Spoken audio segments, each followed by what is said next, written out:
Kung titignan mo yung pupuntahan, di pa parang malayo. Pero pag lilingunin mo yung pinanggagalingan, malayo ka na. Hindi mo malalaman kung hindi ka susubok. Ang buhay ay isang malaking sugal. Kung lagi kang takot sumugal sa isang bagay dahil takot kang mawalan, mauubos lang kung anong meron ka. Kung hindi ka mawawalan, hindi ka rin magkakaroon. Kung ano man ang mga desisyon mo ngayon, yun ang magiging buhay mo bukas. Lakasan mo lang yung loob mo. Dahil ang mundong to, aapakan lang ang mga mahihina. Ibangon mo palagi ang sarili mo. Balang araw, magugulat ka na lang na ang layo na pala ng narating mo.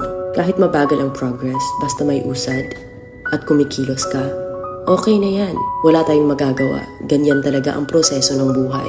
Lahat tayo nakakaranas ng hirap. Hindi natin alam kung hanggang kailan tayo dito sa mundo. Kaya mas piliin mo maging mabuting tao. Ang pinakayaman na maituturing natin sa sarili ay ang ating mga pangarap. Kapag handa kang abutin yung mga pangarap mo, hinding-hindi ka maghihirap. Kung lagi kang may pinagdaanan sa buhay or pagsubok, pruweba lang yan na isa kang magiting na sundalo. Sa mga pagsubok, diyan ka aangat, diyan ka babaguhin. Yung tatag mo kung paano ka mag-ayos ng problema. Hindi ka magtatagal sa mundo.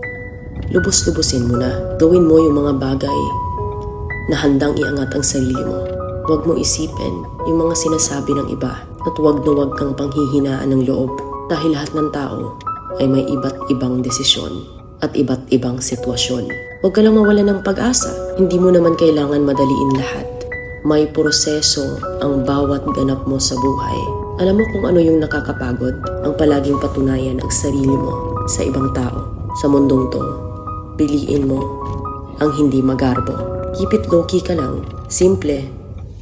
Na kahit na alam mong meron ka, hindi ka babaguhin ng pera. Kasi lahat ng yan ay isang pansamantala lang. Pagpatuloy mo lang. Kung may pangarap ka,